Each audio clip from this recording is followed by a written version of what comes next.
everyone. Welcome back to Cincinnati Zoo Tales. I'm Jenna. And I'm Mark. We really appreciate everyone tuning in for another fantastic episode we've got lined up today, Jenna. We're being joined by one of the scientists. We love when the scientists can come out and join us. One of our scientists from Crew, Dr. Lindsey Vansandt.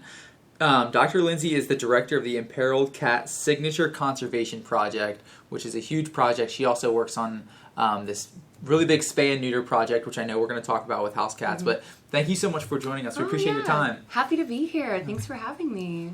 Crazy big title. We always we love when we have you ladies from Crew come and talk to us, and I'll learn so much, but I'll also just sit here and be like, I have 8 million more questions. I still don't understand. So you guys blow us away.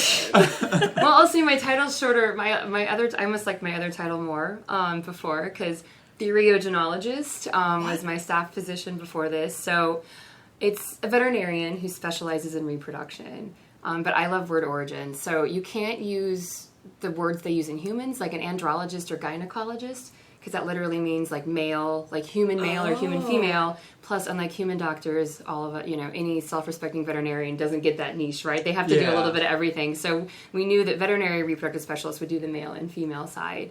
So they came up with this word. So therion is Greek for beast, and then genesis means to create. So literally, my job title was Beastmaker. Beastmaker. I know. So I kind of miss it. So I still, have sometimes when I sign things, I put theriogenologist and director. Yeah, I've never even heard that word before. I would just cut the theriogenologist and just do Beastmaker. I know. Actually, wonderful Billy from maintenance made me a sticker that has Beastmaker, and to surprise me, put it up in my office one day. So Amazing. It's up there. Yeah. It's really cool to think about that you're making, I was going to say babies, but like animals, animal babies, you can help with reproduction. So it's one of those things where I don't really know where to start, and I always make everyone tell us, like, how did you get started in this? This is a really, really unique job that you have, a really unique field. So did you plan on that? Just kind of tell us whatever you're willing to, because I'm sure you did a lot of schooling. Yeah. So I actually wanted to be a zoo veterinarian. I always knew I wanted to be a vet. I'm from Kansas City. They have an amazing zoo. It's huge. I think it's the only zoo in the country that still has space they haven't built on yet. Like, they still have land to deal with because it's in the middle of Swope Park. So it's an amazing zoo. But I grew up basically working at like a mixed animal vet practice in South Kansas City. So very rural, dogs, cats, a lot of cattle work, horses, occasional other things. But yeah, so I went to vet school. I had this plan I was going to be a zoo vet. It's hard to actually get into zoo medicine. For sure. Even when you're in vet school, it's hard to find a position. And so I had spent a semester in undergrad living in Costa Rica doing a study abroad thing. Very cool. So I lived on a dairy farm in Monteverde. It was amazing. Wow. So I loved that experience, and I was like, well, I could probably, student loan, what's a few more $1,000 worth of debt at this point in my life? It's monopoly money. So I found this opportunity to go to the Johannesburg Zoo in South Africa. But I also look back, it's amazing I'm not like a Lifetime movie that I didn't get kidnapped, because it was all talking on the internet. The website was definitely questionable. I just fly into Johannesburg, and, it's not like you had cell phones back then that worked internationally, so I'm just like, well, we're going to find this guy and see what happens. Wow, but you're brave. He was there. He showed up. Pastor Bob was there. So I stayed with an amazing family, and I got to go to the Johannesburg Zoo. They drove me every day. But I realized really early I don't want to be a zoo vet. Oh no. I just didn't have any real exotics experience. I always loved carnivores, and I had all this experience with dogs and cats, so that translates to, our canids and felids and hoofstock. So that works for a lot of our species. But turns out there's all these other non-mammals. And I was like, I literally have no idea what I'm doing. Somebody brought in this turtle that was like choking, and the vet's not there, and I'm trying to intubate it. And I look up at the keeper and I go, I literally have no idea what I'm doing. Do these things have teeth? Am I going to get bit? I don't know what's happening right now. Somebody go get someone to help us. So it's just one of these realizations that I'm like, okay, not going to be easy. I loved anything I got to do with mammals, so that's what I joke now. If it doesn't have fur and it doesn't have boobs, I'm out. You're out. I'm out. So that makes a really terrible zoo vet. That's so interesting. Yeah. And so I came back to vet school, and I was the president of the Zoo and Exotics Club. So I'm like, my whole life is a lie. What am I doing here? And I was really stuck with what am I going to do? And then as fate, as it often does, sort of intervenes, and this person came to speak, Dr. Dave Wilt, who was the longtime director of Smithsonian's Conservation Biology Institute. And I should also mention I had a few things in undergrad that sort of shaped this experience to be so interesting to me, is that I always loved reproduction. Like reproductive physiology was always my favorite topic. Just there's this book, like Pathways to Parturition and Pregnancy, and there's this classic picture everybody who's ever taken that class, like a class like that, sees, where it's like what's happening in the brain, what's happening in the ovary, what's happening in the uterus, what's happening in other places, and it's all concerted. And I just thought it's really neat. So I always loved reproduction. And then I also didn't plan on doing research, but to get into vet school, they recommend you had some research experience. So I just worked in a lab basically to check that box off. But then I was like, oh, I like tedious benchtop work. This is really neat. Okay. So I didn't do any of my own research, just doing the lab work. And so that all helped when this person comes and talks about wildlife reproductive research. And I'm like, this is it. And I can't believe I had no idea this world even existed. It's such a niche. It's such a niche. So I went from zoo vet, which is jack of all trades, master of none. Although I will like to say that's not the full saying. It's actually jack of all trades, master of none, but often better than a master of one. So I like that saying. Yes, that's a great saying. Yeah, so it's actually good, to be so varied. But I went from this really varied world of wanting to be a zoo vet to this micro niche of just one area of, this thing. And obviously I'm already kicking out all non-mammals from my world already. But I had no idea this world existed. I wouldn't. No. Really didn't until I came here and found out what you guys do. Yeah. I mean, even I get contacted by so many people now who are interested in this. I want to be you when I grow up. And I'm so embarrassed because 2008 Lindsey had no idea this world existed. So, yeah. So that was kind of it for me. I ended up doing an internship at the St. Louis Zoo. It was supposed to be 3 months. It ended up being a year, in their research department. Of course, it was unpaid. Of course. Sounds about right. Where were you at in your, getting your, becoming a veterinarian? Oh, yeah, Where were you at when you're doing, this internship or, making these decisions? Were you already a veterinarian? So Dave Wilt came my second year of vet school. So I finished vet school, and then after vet school, I have all this debt. Why don't I go do an internship? It's unpaid. And back then, I didn't know about the programs where if you work at a nonprofit, although I technically didn't work at the zoo because it was unpaid, so it didn't matter anyway. So I'm paying back my student loans. I'm working nights and weekends at an emergency clinic.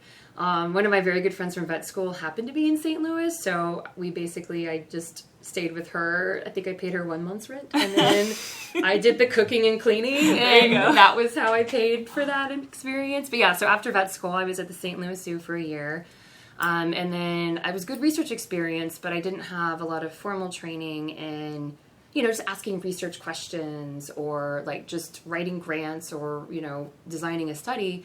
And so through my sort of connections with Smithsonian, my CV got passed around, and one of the researchers reached out to me, Dr. Buddha.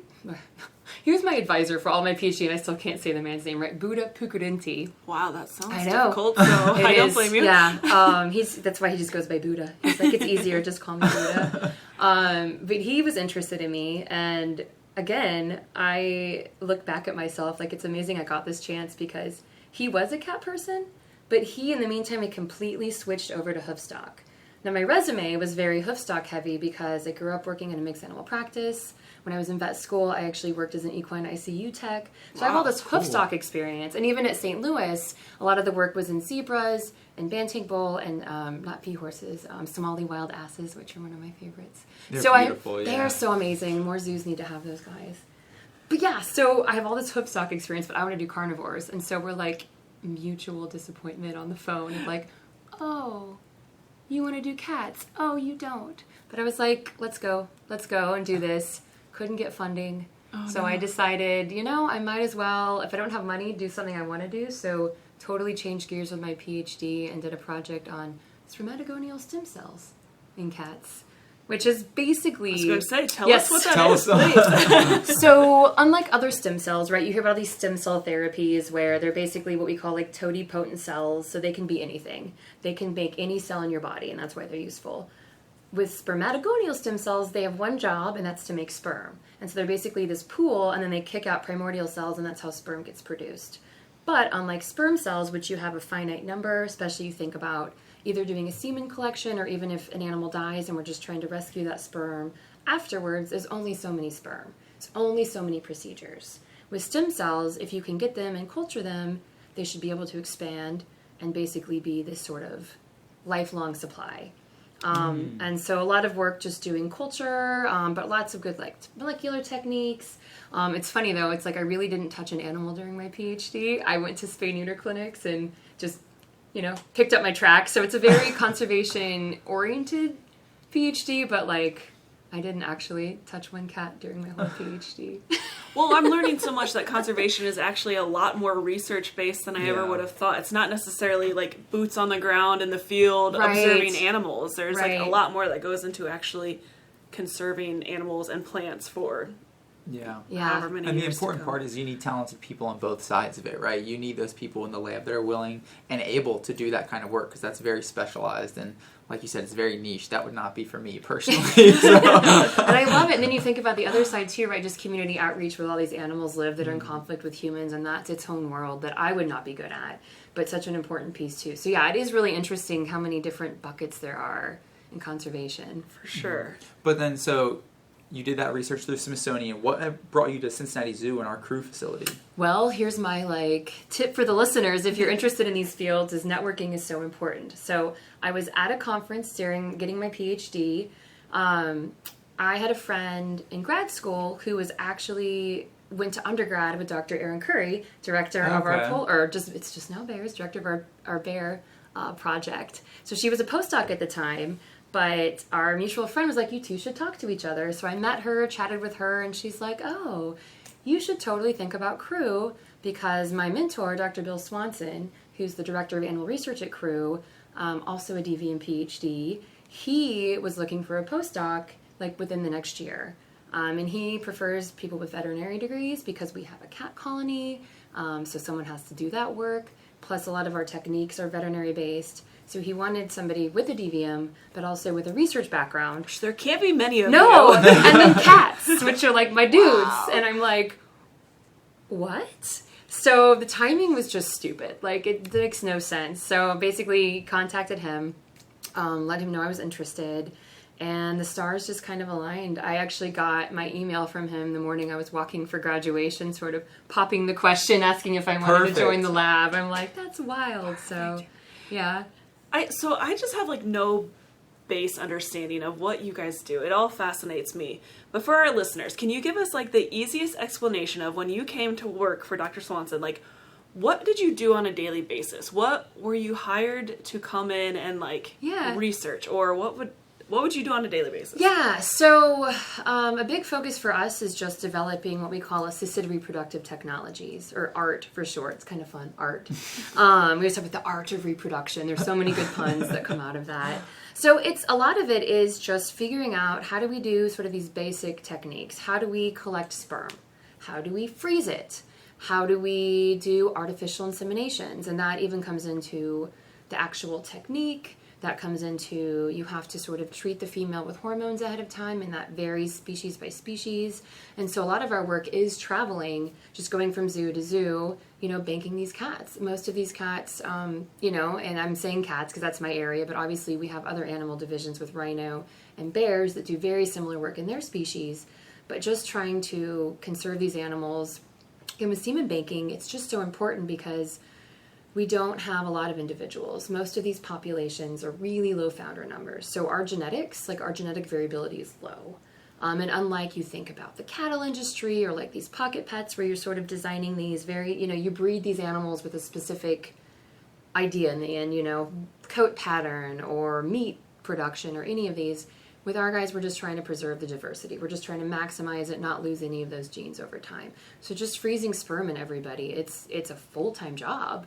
But and even one collection, maybe the male urinated, maybe the male didn't make sperm, or maybe, especially with our small cats, we didn't get enough sperm to consider them banked for the future. So a lot of it's just traveling and doing that kind of basic work of just figuring it out. And when you talk about banking, what all goes into that? Is that a procedure that you're doing on an anesthetized individual? Or yes. Are you able to do that? Okay. Yeah, so with most of our wild animals, they're at the very least sedated. So with semen collections in rhinos, sometimes you can do more a standing sedation. So they definitely have some drugs on board to kind of just make life easier, but they're not full, on their side, not conscious.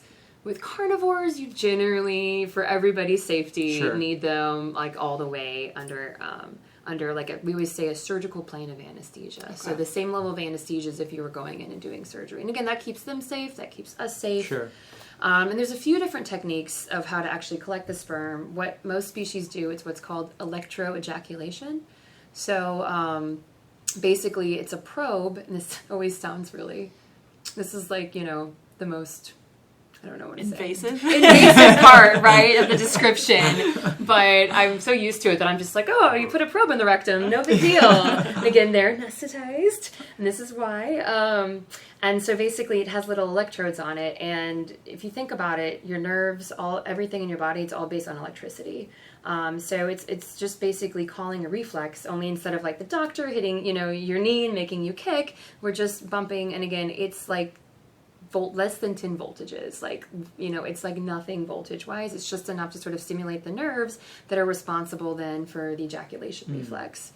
And then you just do several rounds of that, collect the sperm, and then again it's very species specific how to actually process the sperm so it's able to freeze. Usually we have sort of what we call cryoprotectants, so things that you're putting in that media. The biggest thing is just sort of drawing the moisture out of the cells. Because as you freeze them, ice forms, and there can be mechanical injuries, right? Just the ice crystals can just damage everything. Just if there's too much water on the inside of, like, say, the sperm head and it expands. So it's just basically trying to dehydrate the cells without killing them and kind of preparing them to freeze. Okay, so you say you're just figuring out how to do that. So do you just, have samples that are not as valuable that you practice with, and you're like, I'm going to try this, I'm going to try this? I don't understand. No, that's such a good question. That's actually why we have our domestic cat colony at Crew, and that's why we kind of cheat on Team Cat, because we have such a good model.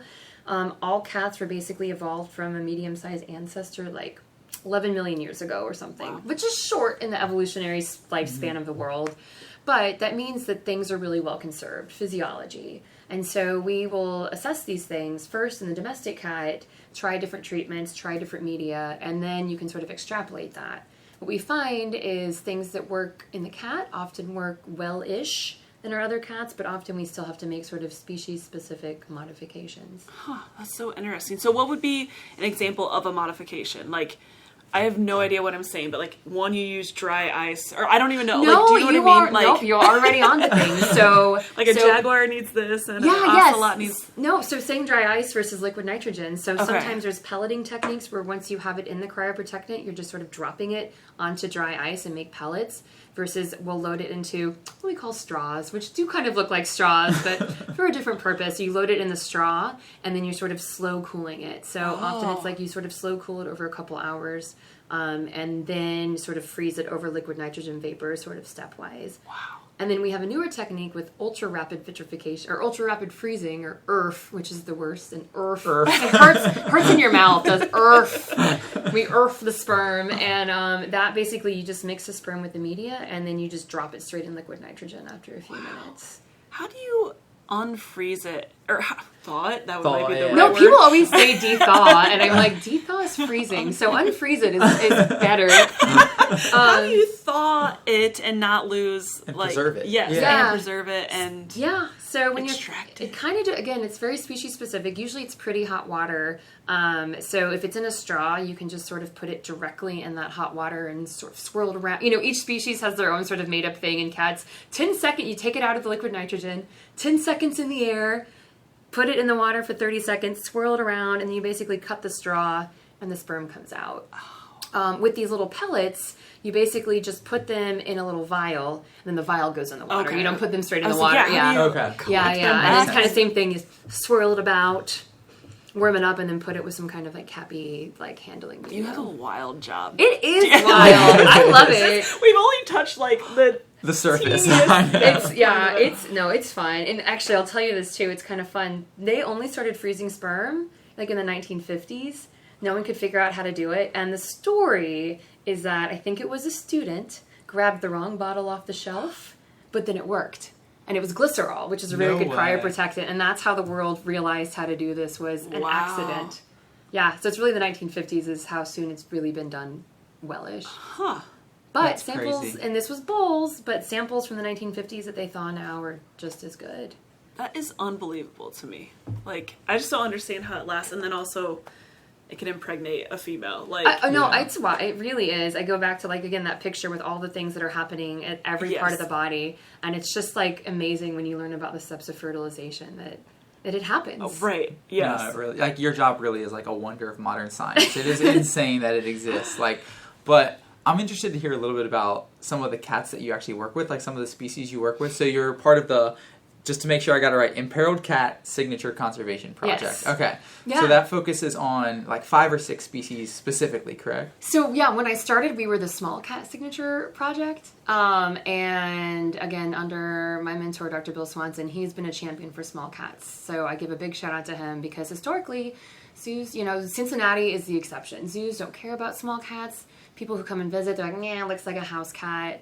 It's always lions and tigers, right? I know, which I love them too. But yes, it's like, no, they really are great. It's part of it is us just learning how to show them off better, to give them better habitats, to let them express natural behaviors and things like that I think we just sort of put them in a thing in the corner, put baby in the corner. But anyway, so Bill has done amazing work just moving the science forward. But when I came, it was sort of this realization of the big cats were falling behind. So, and I have to say these in the right order or I'll get it wrong. So historically we focus on black-footed cats, sand cats, fishing cats, Pallas cats, and ocelots. Those are some of our 5 signature small cats. But then for me, jaguars have always been a very special cat to me. I just think that even now going to like field tag and you hear from the keepers and they'll describe how this works, except in a jaguar, how these things work. And I'll give you an example. So jaguars are born with their eyes open, right? What? Yeah. Wow. So here's how I learned that. I was in that. Brazil, working with a wonderful group we work with down there. I didn't breed this female. She was naturally bred, but they're worried that she's pregnant. Her, she's not progressing, blah, blah, blah, blah, blah. And I'm like, we gotta knock her down. We gotta do the C-section. So basically, they don't even know if she's pregnant, but they think she is. She's not trained for ultrasound. So I'm like, well, let's anesthetize her. Throw an ultrasound probe on, and if she's pregnant, it's time to go, based on the breeding and all of that. So last she was pregnant, and then, this baby comes out, and I'm like, we waited too long. Her eyes are open, you guys. And they're all looking at me because I don't get to be around, like, day 0 old baby jaguars. Like, right. That's unfortunately not part of my life. That's not my day-to-day. I don't know how I didn't know this. And I'm down there as, like, this expert in jaguar reproduction. And they're all like, oh... Here's the thing. So yeah, they're the only cats that are born with their eyes open, and I think it just sums them up. That's a jaguar. They're ready for you. Always ready. Yeah. I had no idea. It is funny though, like you help with the beginning stages and you don't necessarily get to see what like comes from like the end, so you don't get to see the babies all the time. So. Yeah, I get pictures. Okay. But I don't get to be there for a lot of it. So it's like, I'm the just end like, result. Yeah, I'm like, cool. I'll have to write that one down and remember that for next time. That's so interesting. I wonder, I guess, it just helps them be ready right away as a baby. I think it just sums up a jaguar. Their eyes are always open. They're just, Alexandria Zoo, their jaguar got out several years ago, and just this, like, if you've been to that zoo and you look at his habitat, it's impossible. It's I don't know how he did it, because it's like this. I just imagine American Ninja Warrior, because there's just one concrete circle thing in the middle that's way too wide for him. That's his, and he somehow went up that, and like still managed to push. I think they thought there was a storm the night before they unfortunately didn't have cameras, but like how that cat got out of that holding. Oh my goodness. Nobody there like it's like a mystery. Wow. Like they, and of course USDA has to come, and even though they were already inspected and everything was up to code, but it's a jaguar. Wow. Jaguars don't care. So that like level of uniqueness and that kind of challenge is what drew you to jaguars? Yeah. Okay. Yeah. And so, I always love a challenge. They are, of all the big cat species when I started here, and this is the royal we, this isn't just Cincinnati, but all the zoos, all the research organizations working on cats, they're the last big cat. No, every other big cat species had successfully produced offspring through artificial insemination, except the jaguar. Oh. So I was like, I'll take it. Let's do that. So we did. So we actually were able to, working with that group from Brazil, actually produce the first jaguar ever from artificial insemination. That's amazing. In 2019. So. Wow, that's a very cool thing to be able to say. Yeah. That's amazing. And that was your work, correct? That was your like art, so to speak. Yes. Your assistant. Yes. That's my art project. Yes. It's on the fridge. Yeah. So that was like, actually, it's funny when I started here, and I remember Bill begrudgingly being like, and there's this group in Brazil. I work with ocelots there. They really want to do jaguars. I'm so sorry. And I'm like, these are my cats. Oh, I'm so sorry. I'll do It works out jaguars. perfectly then. Yeah. Sometimes, again, fate intervenes in wonderful ways, so... For anyone who might be wondering, what would be the reasoning that you would need to artificially inseminate one of these cats and, like, kind of, explain why this is a focus? Yeah, so... particularly speaking to cats, anyone who even has a domestic cat knows that they all have opinions and attitudes and, and then they have claws and they have teeth. So what we were talking about earlier, just maintaining genetic diversity is so important. So sometimes you have this pair that genetically is like a super team. Like they're just the perfect amount of varied genetics that they really need to produce offspring together. But then you try to put them together and they're just not interested. If the female was hand-raised, for sure, that creates a barrier to her being able to read the male's cues, or even vice versa if the male was hand-raised. Even two cats that were normal upbringing, sometimes they just behaviorally just can't get along. Some females just don't show overt estrus signs.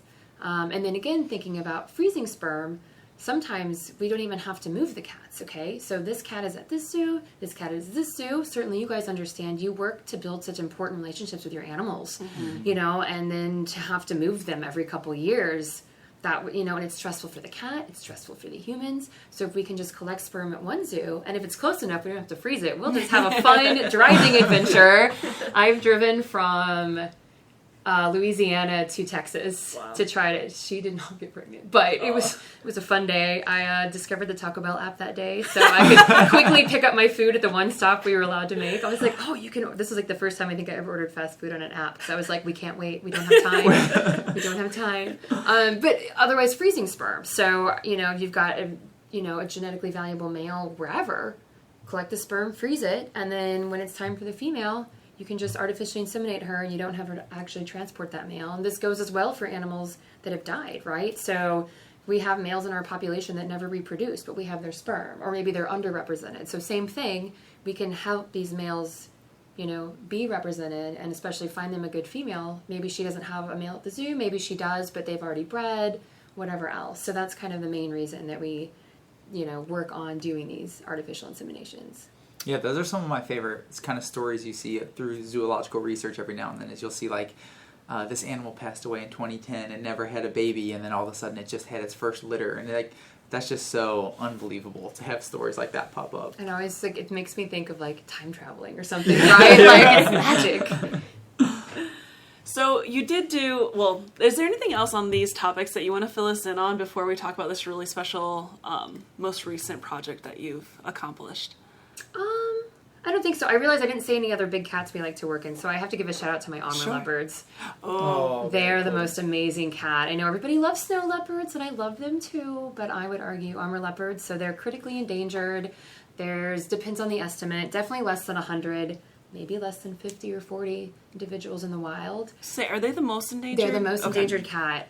They're found in Siberia, correct? Yeah, like Far East Russia. Like they're the smallest little patch of nothing is where they live. So they're beautiful, unlike their African counterparts. They're just so floofy tails and the most perfect like golden yellow color, but they're one of my favorite species to work with. So I'm the reproductive advisor for them. So we've never had successful AI in that species, but we're working on it. But yeah, just another one of our sort of focused big cat species that we work on. So I had to give you a shout I didn't realize that you guys were working. I mean, I don't know if does Columbus have a more.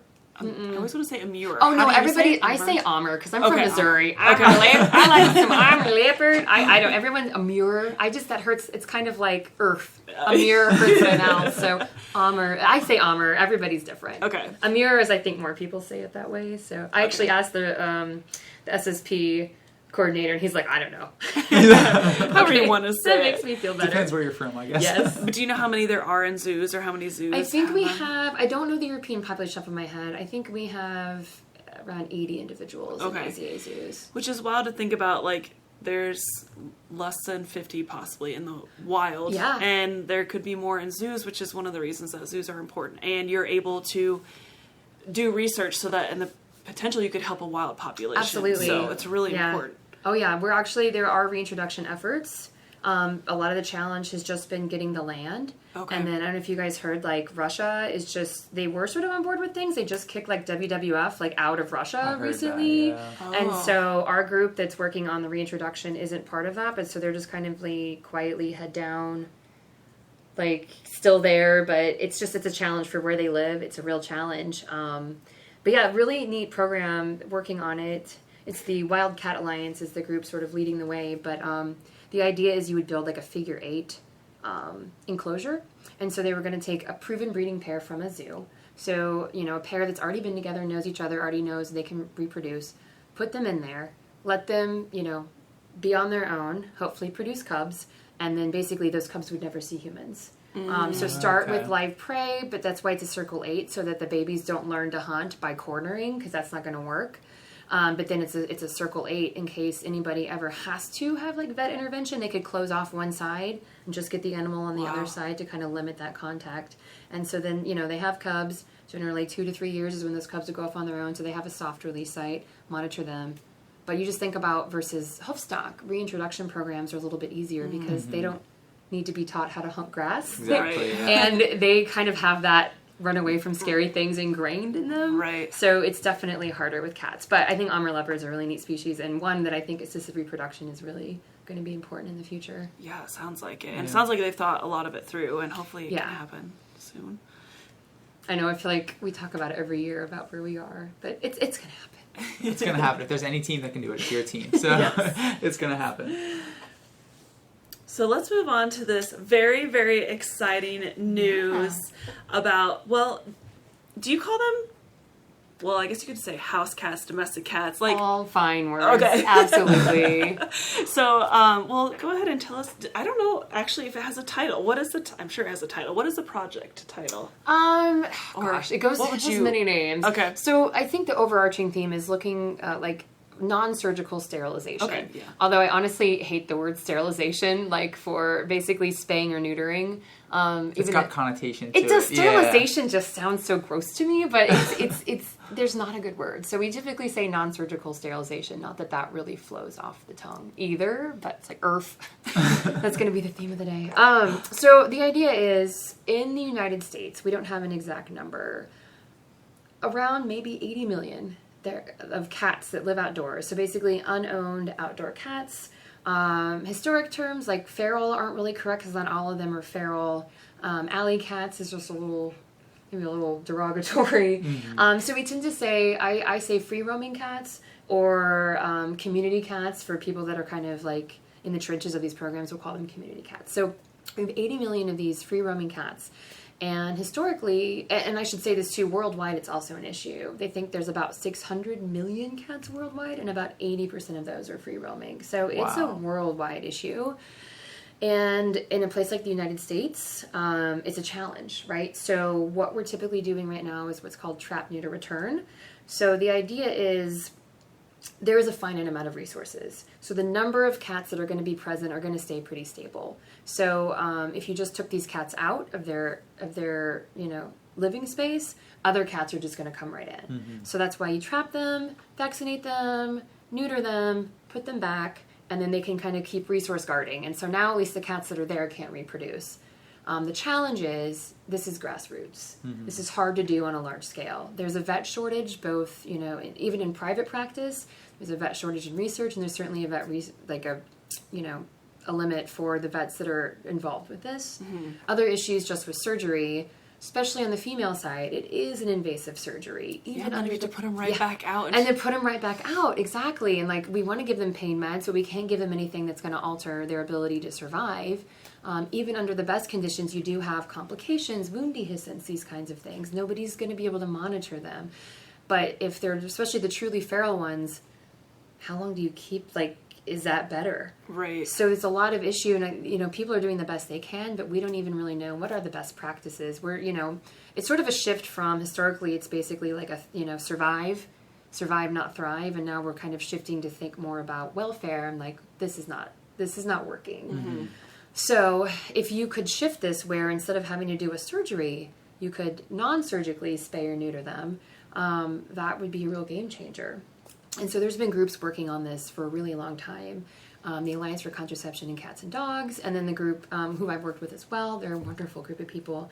And then the group I worked with for this project, Michelson Prize and Grant, or Michelson Found Animal Foundation.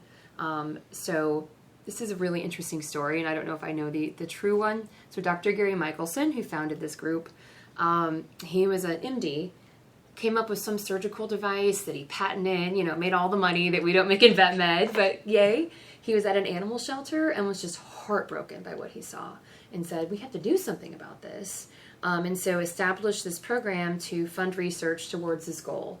Is there a way, single treatment, non-surgical, that would work in dogs and cats, males and females, and be successful to stop reproduction for the life of the animal?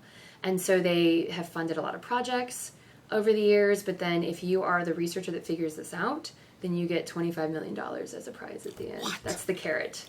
Oh my goodness. But even if you can't do it all, then there's a prize. Now, I will say this, I'm on the scientific advisory board, so I'm helping. You don't get to count? We don't get to count. I actually got goosebumps twice just now. When you were saying, like, he wants to to figure this out. He's an MD but cares about these animals, all of these things. Yeah. And then you're like, and you get $25 million. It sounds like a movie. Yeah, so they actually, I need to go back and find it. They actually talked about this when they announced this, SNL on Weekend Update. They actually did a whole shtick about it. Like, I've got to find it. That's actually how a few of the researchers found out about it. They're watching Saturday Night Live because the whole idea was this is going to take a whole way of thinking. Like, this is going to, there's been a lot of work done over the years, but, like, this is, like, a paradigm shift. Like, this is multidisciplinary. Like, this is going to take people who don't work in reproduction to help and figure this out. I mean, he wants to find the Holy Grail, basically, right? Yeah. Like, this shouldn't exist, theoretically. Which is, okay, I shouldn't even say this out loud, but it seems like it shouldn't be that hard compared to some of the other incredible things you guys do. You're like, Dr. Louisa was talking about, like, separating this cell from this cell with a magnet. And I'm like, what are you talking about? I don't understand. I love magnets. I don't know. I probably shouldn't admit this, but I'm going to. So now it's going to be recorded forever. The last Fast and Furious. Like, they went to space in this movie, but the most unbelievable part of that movie was how they used magnets. That's what I was talking about, because they were, like, using magnets. Anyway, I think magnets are fun science aside. I don't know that the science in Fast and Furious was super based, but I digress. Sorry, I interrupted you. But wait, okay, so it's still ongoing. Yes. Okay. Because you guys figured out part of it. Yes. So kind of circling back to how this all came together. So, myself and Bill serve on the scientific advisory board, and Bill's been working on this. When I came to Crew, this was already like a passion of his. He's worked with several groups in the past towards this goal. The challenge is not just pulling in people from multidisciplinaries, but cat reproduction, as we've somewhat alluded to, but it's very complicated and it's very different than a lot of other species. So these researchers know how to do these studies in mice, and that's always important to do sort of the safety and efficacy and proof of concept, but then how to translate that into the models that we're interested in into companion animals is really challenging, and how to monitor and how to know that we've succeeded. So luckily for us, and I always say this, that it's sort of a holistic approach. That's why I think our team is so uniquely qualified to look at the contraceptive side. It's because you kind of have to understand the goal of the reproduction side to also understand the goal of inhibiting reproduction side. It's sort of all, yin and yang, and all of that kind of fits together. So we worked with a group through Michelson at Mass General Hospital. And so they were interested in this hormone called anti-Mullerian hormone. And basically all mammals will produce it, well, half the female side, all mammalian females produce this in their ovaries. And what happens is every cycle, basically a new group of the eggs, the oocytes, will get recruited and start developing, start maturing. And so as they mature, they actually send this signal back to that immature pool that's like sort of, wait, not your turn. Which makes sense because whether you're a cat or you're a human or you're a pig, whatever you are, your uterus has a carrying capacity for so many individuals. And so if you're a cat, why would you ovulate 30 eggs at once? That's a waste of energy, and that would be a disaster if they all fertilized. Right? So it's Octocat. The idea is that's what this is doing. But it's all working at this really, like, local level. This is all within the ovary. Ovaries are like the size of a pinky nail in a cat. Like, it's all very low levels. So the idea was, if there was some way to get this hormone up in cats where they could just constantly express it, then we should be able to suppress reproduction. So it would stop sending the eggs to the uterus to be fertilized, right? Exactly. Yeah. No, you're perfect. That's right. So, and the other interesting thing about this is males naturally produce this hormone from before they're born. It actually is what pushes a mammalian embryo to go to be a male. Is Mullerian is like the Mullerian ducts are the female reproductive side. Basically, all of us as mammals can either be male or female, and then the hormone cascade based on our genetics will push one way or the other. Okay. And so anti-Mullerian hormone prevents the Mullerian ducts from forming. So males produce this hormone from pre-birth, and the levels stay super high until they're teenagers in humans. And so we already know high levels of this hormone are safe to express because half the population's already doing it. Wow, okay. So it's not like what's going to happen to these cats if they have this high levels of hormone. We already know that it's, at least in humans and basically every mammal, through puberty, that's normal. So it's very safe. We don't need a lot. So it's a really good target. So then the question is, how? How do we do this? Right? We can't just give these cats anti-Mullerian hormone every day. That's not going to work. And then the other question is, how do we do this? And how do we do this for the rest of this cat's life? Right? Because that's really the goal. There are things out there that exist that are more short-term contraceptives, even sort of middle term, but this is ideally lifelong contraception. Which is one shot, right? One shot, for the rest of its life. Okay. Yep. So how do you do that? One attractive candidate is gene therapy. And so this has been used decades in humans. That's actually what I love about it. Usually you hear about animal research is done in mice and then larger animals, and then it can be translated to humans. But in this case, the humans have given us 30 years of safety data so that we could be more confident in using this in cats. So because anti-Mullerian hormone, it's a protein. And so basically to make a protein, you just have to know the blueprint.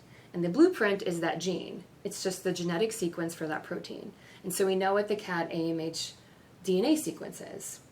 And so basically you just package it up. We could have a whole other podcast just about how... She's like, you just do this with you these just how package you do it up. It's just easy. Just collect that DNA. It's like sending something through UPS. Like you just package this one molecule. I call it a magical spaceship. So yeah, it's basically the same. I mean, it's called adeno-associated viral vector. But again, we'll just say magical spaceship. Basically, it's just packaging up the DNA in a way that when you just give a simple injection in the muscle, that can then go to the nucleus of the cells. And I'm sorry, where are you collecting this to package up? Did you already say that? Like, no, I just don't understand. No. It's all manufactured. It's all manufactured in a lab. And this is not, okay, so the royal we, this is a royal we. We being us at Crew, we being the Michelson Foundation, we being Dr. Pepin and his team at Mass General. This is a royal we. This is a Dr. David Pepin part of the project, is the actual production of these vectors. Okay. That's liquid chromatography is involved, I can tell you that. Again, you have to know the sequence. You have to sequence out the protein, and sequence out the gene. That's where my knowledge of that ends. So, magical spaceship. Okay. So basically, it's packaged up. It's in this little. You talk about viral genomes and all these words, and so we're basically treating it so many genomes of this viral vector per kilogram of cat. So kind of like you think of an antibiotic or other things that are sort of based on a body weight. That's how we sort of decided on the dose. Okay. Basically, once you have this magical spaceship vector, and it's in a liquid solution, you just give a simple intramuscular injection, and then that does the rest. Basically, all of those blueprints, the gene goes into the nucleus of the muscle cells. And the muscle cells go on like normal. Like Miss Kitty's genome is in there as well. It's unaffected by this. The muscle's still doing its muscle thing. It just now has a little side job where it's going to produce this anti-Mullerian hormone. And so it's just getting kicked out into circulation just by passively being reabsorbed. So it's traveling all over the body, which includes the ovaries because they're highly vascularized. And what keeps it in the body for their life? Like just the fact that the protein cells will just continue making it, but replicate themselves with that? Yeah, basically it just goes into the muscle cell and it just stays there. It's like a little, it's like the instruction book. Like the muscle cells never die? Like you don't have to worry about that? Muscle cells, they're very low turnover. Okay. And so we're not just getting one muscle cell. That's why you're giving kind of this volume that spreads out over the course of the entire leg. So it's probably thousands, I would guess, of muscle cells that get this. Okay. So yeah, certainly there is some turnover, but very little. Okay. And the nice thing is we have this data in humans. So there's gene therapy. Again, the first clinical trial, I think, was 1996. Even looking at dogs, which are more closely related, the dogs that are a model for hemophilia disease, I think 15 years, that they've continually expressed this. So it's good evidence that doing it this way, you can get, we don't say forever in science, but very long-term expression levels. And so, we did this. We had 6 females that we treated, and then we had 3 control females. Okay. So they basically got the magical spaceship, but without the AMH blueprint, if that makes sense, just to sort of control for that sort of a thing. And so we monitored them in a lot of ways. Of course, the first thing we were interested in, are they making AMH? And in fact, their blood levels were approximately 100 times higher than a normal cat, like than the control cats. Oh, wow. Yeah. And because of the data our collaborator produced in mice, we had an idea of what the blood levels should be to be sort of therapeutic, because they really titrated out the doses and sort of found mice that expressed AMH above this level were contracepted, mice below this were not. Okay. And so all of our cats were above that target range. Okay. And so for all of them, we basically saw this expression pattern peaked pretty early, like the first couple weeks to months, it was high, went down a little, but then it leveled out. We have now 4 years of data. They were treated in 2019. I was just going to ask, how long did this last before you decide it was a success? Or yeah, I mean, that's the challenge, right? We can't label something forever, because then we'd have to be another 30 years before we can do something with it. So usually I think the first probably 6 months is really indicative of how it's going to behave. Okay. If things are going to crash, they tend to go down pretty quickly. But again, 4 years of stable expression feels pretty... That's incredible. Yeah. Yeah. So 6 cats got a shot with the AMH. I'm going to say this wrong. And did you take blood work like monthly, weekly, or did you just leave those cats for 4 years and then you decided to try take a blood test? How did you test them? So no, especially early on, we were pretty intensive with looking at blood samples, but also doing blood work, physical exams. The first month they were checked every single day. We were looking for just injection site reactions, those sorts of things, but we had a whole data sheet just filling out, checking for wellness, just because, this was newer for our team as well. And it's just I think gene therapy always sounds a little scary to everybody. So overabundance of caution type of thing. But beyond that, they get regular physicals, blood work, ultrasound, all of that stuff. So we're down now to once a year, just because we're at that point that we feel safe. And we've actually adopted some of our cats in home. So they come back once a year and we do checkups on them. But somebody out there has a cat that's making history. Yeah, and there's more up for adoption. Yes. Oh yeah, we had to talk about that at some point. Yes. Oh, all of these were females. Yes. Okay. And sorry, I don't want to interrupt, but is there a reason keep me you on target. can't? No. I just have questions that pop up in my head. If I don't ask them now, I'll forget. Are males next? I just don't want to throw you off and interrupt No, you're good. your So timeline. we didn't try them. We didn't try them with the first round. We were curious. So is there a reason? Well, again, remember that males naturally express high levels of AMH, and they will express it through puberty. So when they're coming into puberty, it doesn't seem to inhibit it. We did try. Our next sort of step of this, we treated adults. We treated kittens, so pre-pubertal, and we thought, what the hey, let's go for it. No, it was a really small sample size, but the males treated with AMH actually started making sperm sooner. So oh no! It might be the opposite. We might accelerate things. I see. The nice thing is the same technology could be used, just Okay. a different target, not AMH, maybe something else. Okay. And then we are thinking about other things. There are in the past, they've used vaccines against things like the GnRH hormone. It's the master regulator hormone. The issue is it doesn't last. It works in a lot of species, but it doesn't last. It's a vaccine. Okay. You have to booster it. Right. But if you could express that anti-GnRH antibody with gene therapy, that is something that probably could work. Okay. But it just hasn't been tried yet. Gotcha. So my question with the females that you treated with the AMH, obviously you said that higher baseline layer of AMH should say that they are not able to get pregnant. Did you actually put them with males to test it in practice? Yep. Oh, no way, okay. So basically, from when they were treated, they were already adult females cycling at the time.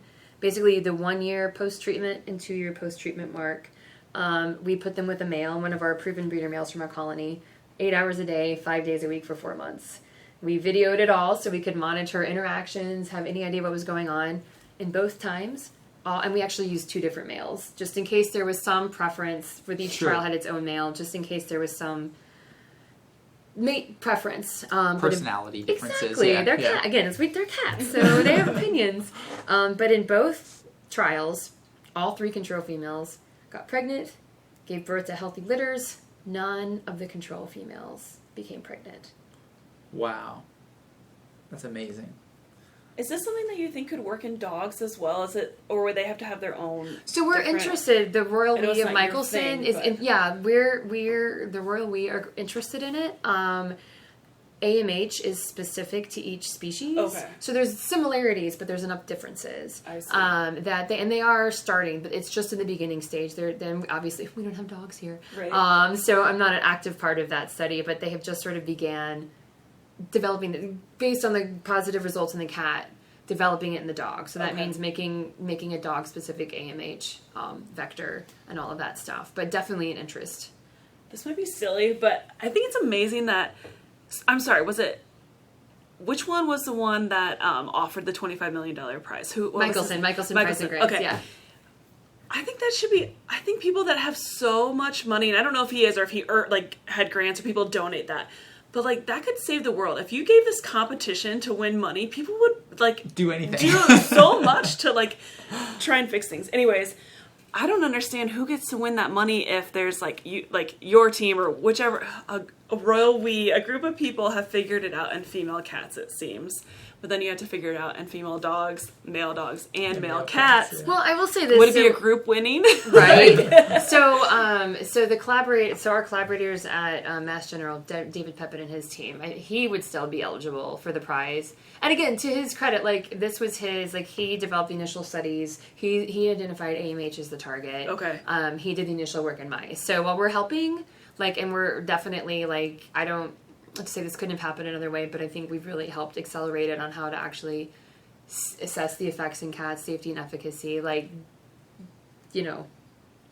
give the credit to David for this was his grand idea. So. Yeah, that's awesome. Are there any other zoos doing this? Are there any other zoos with cat colonies that study similar things, or research? Are you guys the group? Smithsonian used to have a cat colony out of their Front Royal facility. I don't know that they still do.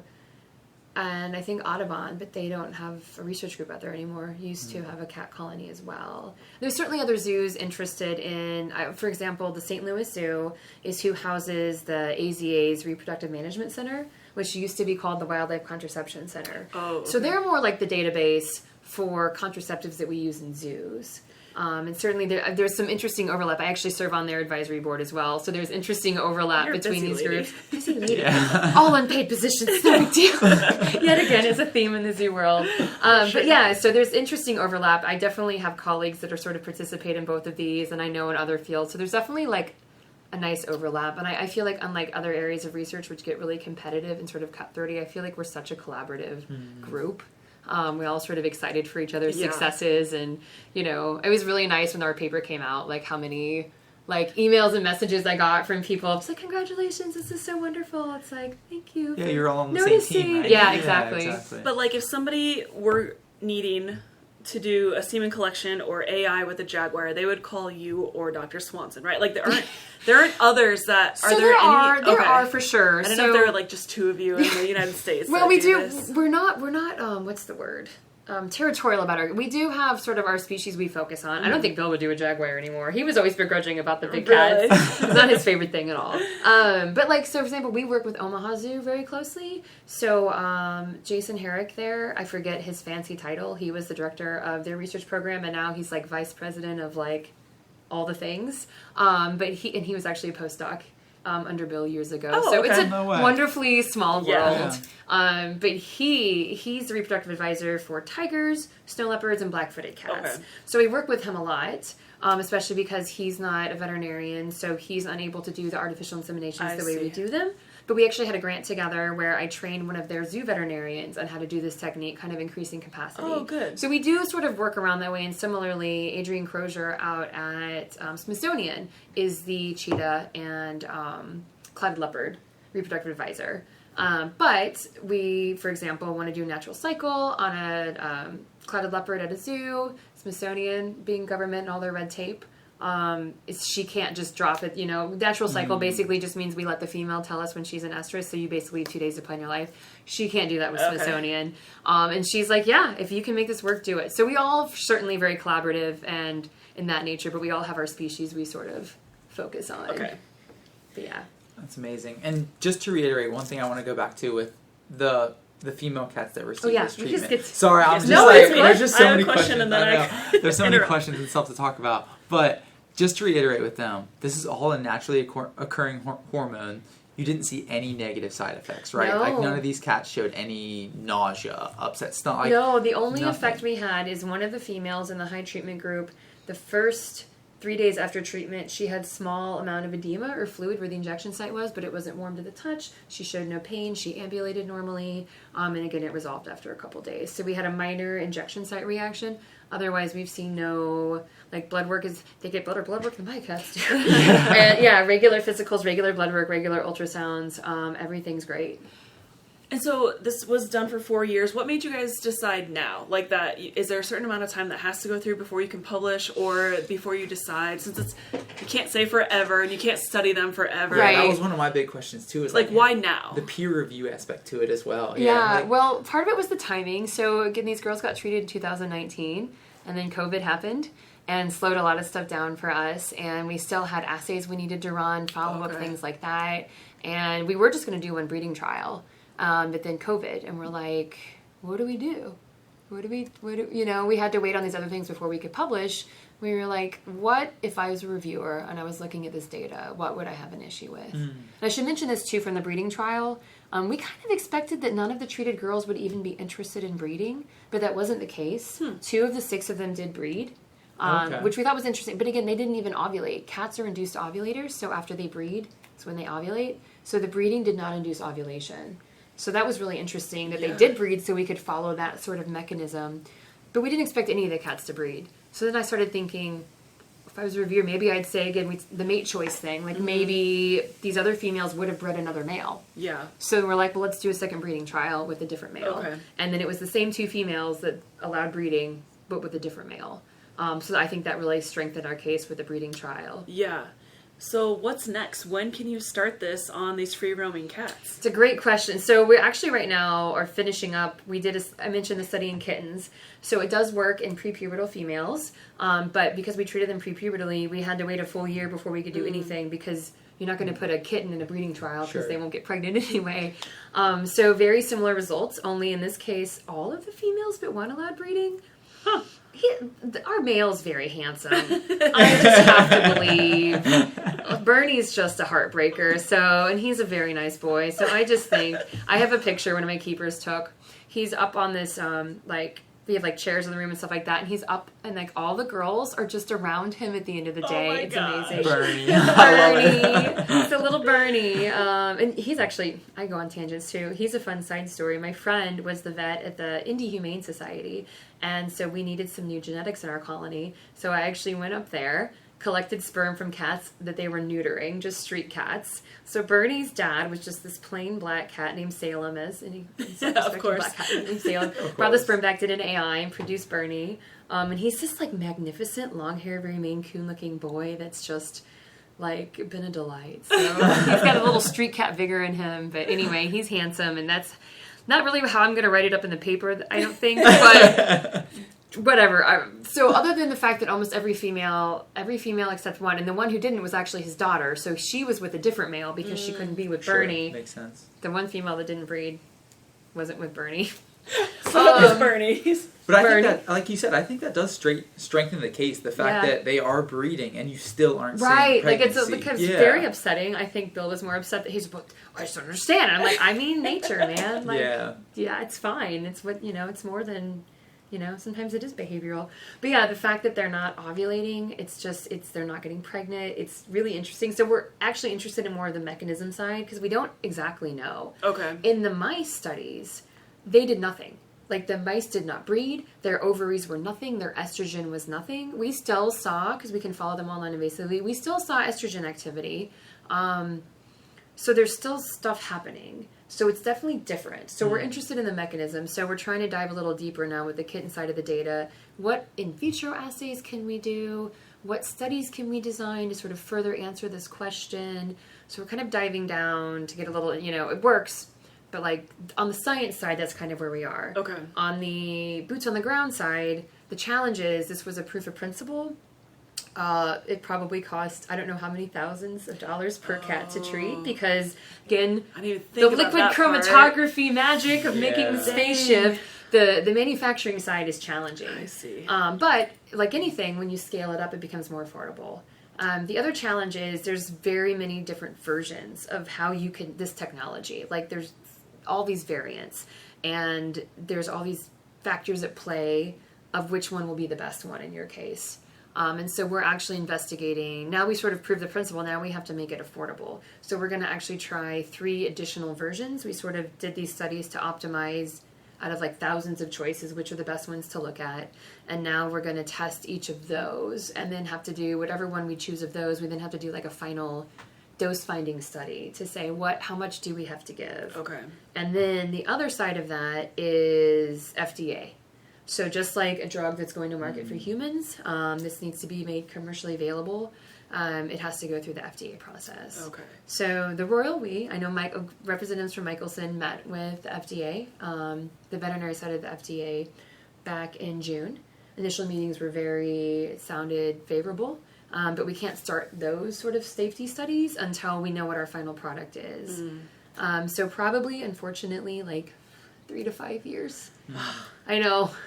I mean, it's still amazing, but it's like, oh, that sounds That's terrible. how the scientific process works, though, right? Yeah. It all takes time and double checking and triple checking. Well, right. And And the red tape, too. Yeah. It's all important. Yeah. But we're trying to get everything we can in place now. So the idea of this study, the safety study with the FDA, would be finding some larger shelters, like high volume, high quality spay neuters. And so these females would not be spayed. They would be treated. And then basically, we don't know yet how long after, following them out, regular phone calls, how are they doing, blood work, those sorts of things. So that's all sort of yet to be determined. The nice thing is, one concern I heard from several shelters, just initially talking to them, usually with these studies, you need a control. The other problem is usually we're treating a disease. In this case, we're not treating a disease, right? We're treating fertility. Yeah. So if you were sort of thinking of this as strictly as possible, a control for this study would be adopting out cats that are not spayed. And the owners would have to be blinded. So they wouldn't know their cat is or is not spayed. And you lose a certain number of animals to follow up. And again, we're talking to shelters whose whole mission is to reduce pet overpopulation. And we're like, hey, you want to adopt out like 100 intact females and see what happens? And that's the thing. We don't need to follow them out for 5 years. We know what happens with these cats. So the FDA was very, I want to say, like, sympathetic to that. And so again, decisions haven't been totally made, but it sounds hopefully like we won't have to sort of do that, because in this case, it just doesn't make sense to have to do those sort of controls. That's good news. Yeah, it's really good. And the other problem is usually they're doing efficacy, which means they would want us, how do we do efficacy?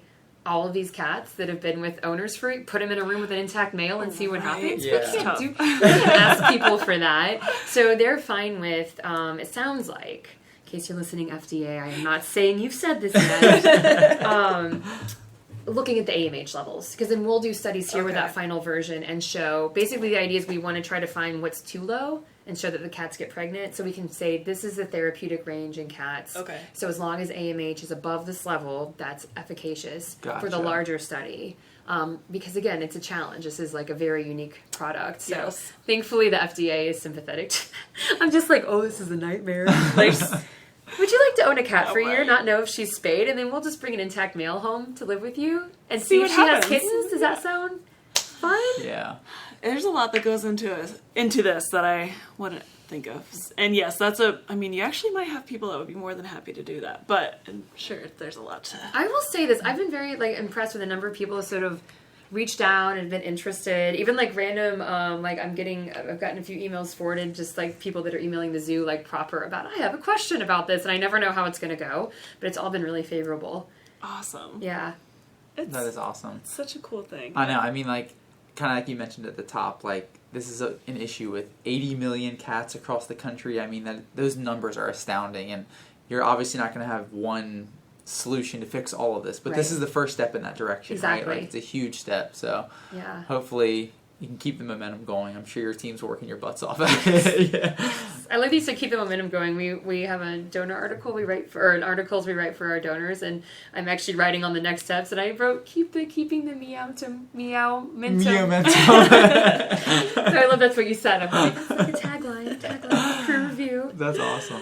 Yes, so think about there wouldn't be shelters full of cats that need homes. It's like such a good feeling to think about in the future that there possibly won't be all these animals. Oh my gosh, absolutely. Yeah. Like I love going to shelter conferences, both the medicine side and just like just from the working side. Like I used to go to the Best Friends Animal Conference every year, and like, yeah, I mean, I think for the most part, again, it's always a challenge when you go to these places and like you're doing animal research, because again, that's just one of those words that people just key in on. And I'm like, well, people key in on animal shelters too is a bad thing. Yeah. So we all have to expand our thinking a little bit. But for the most part, when I talk to people, they're like, if I don't have a job, that's fine. Like I would love to have to have this job. Mm-hmm. So yeah, for sure. Yeah. Just really quickly before we get to our last question of the day, could you provide some potential information about adopting some of these cats? That's why I wanted to talk about. Wait, Mark, no. Yes. We both want to hear you mention that. Like, yes. So we not only these cats. So we love our cats. We work really hard to get them socialized. I would argue they're actually like more grateful than your average cat because our facility is in a basement. Cats are I'm just saying this. Let me just take 10 minutes. Cats are seasonal breeders. Light affects how they breed, so they don't get natural light like down in our basement. Oh, okay. So, and sometimes our cats do go to the facility. We take cats over to MedVet if there's a special medical need or something. For the most part, they spend their lives, downstairs. And so, like, I've adopted 3 crew cats over the years, and it's so fun to see, like, it's like the Truman Show, right? Like, they're like, the world is bigger than this. And, like, they get to look out the window, and it's exciting. One of my cats became self-aware and started looking at her reflection in the mirror because we don't really have reflective surfaces. Okay. She just stares at herself all day long, and she knows it's her. She just loves herself. So anyway, they're wonderful. They're wonderful, joyful animals to bring home. We adopt all of our cats after we're done with studies. I hope I don't get this wrong. I think it's Crew Cat. So CREWCAT at cincinnatizoo.org. You can email that email website. And our colony manager will get right back to you. But yeah, we have cats from this. Now, cats from the non-surgical sterilization studies, we do have the stipulation they should be in the Cincinnati area because, again, we want to bring them back once a year. Physicals, blood work, ultrasound, all of that's at no cost. But our other cats, take them wherever you want. Take them on a boat. I think they love it. So anyway, and we don't do adoption fees. They will be up to date on all their vaccines. You'll get a nice synopsis of sort of these are the research projects they've helped with. And anybody that's not in these particular studies will be spayed or neutered before we adopt them out. But of course, for the non-surgical sterilization, they will be intact. That we'll want to keep monitoring. Eventually, probably I would anticipate 3-ish more years is when that sort of monitoring program will be done, and then we would spay them at no cost at Crew as well. So it's interesting. Are they more socialized than most cats, would you say? Because there are people working with them daily and going in and they're with other cats, we still have a few that are shy. I would say we hired a new colony manager in January, Christina Bunner, who's been great. She came from the shelter world. Okay. And she's very much a cat person. She has worked at many shelters doing their behavior and enrichment work. So I think she's brought us a long way. But yeah, I think overall we work pretty hard. Our cats are pretty darn spoiled. Like I said, we still have a few shy ones that we just can't seem to quite crack that nut. Their personality. But yeah, they definitely get to meet people every day, meet lots of new people. So no, I think they're better than the average cat. I'm not biased at all, but I just took actually one of our breeder males is who I adopted. He was not Bernie. Bernie's still doing his Bernie thing. When Bernie's done, I want Bernie. I'll show you a picture of him. He's a handsome boy. But my boy's Roger is pretty handsome too. But yeah, no, they're just the loveliest, wonderful. Highly recommend. That's awesome. So thank you for asking that. Crew Cat at cincinnatizoo.org. Got you. Awesome. I wonder if you'll get a bunch of new adoptions after this. I would love to. That would be fantastic. Yeah, and then actually it's your backstage ticket because you get to come to Crew. Yeah. You get to see Crew. You get to see our cat colony and meet the cats. And if you've never stood in a room with 12 cats before, I find it to be a wonderful experience. Some people get a little nervous. Can Mark and I come? Oh my God, yes. I'm trying to go right now. Yes. Can we cut this episode off? Let's go. Let's we go. do this all the time and we never follow up, but we have to follow up. Yes. Oh my God. Okay. Please come visit. They love meeting people, so. Great. That's awesome. Well, thank you so much for talking to us and explaining all of this and answering all of my questions and for all the work you do. It's definitely changing the lives and changing the lives of all of these cats and the world. But we do have a final question. Yes. what can I do? How can I be a better steward of the earth? Something small. All right, my something small suggestion is when you go out to eat, bring food containers with you.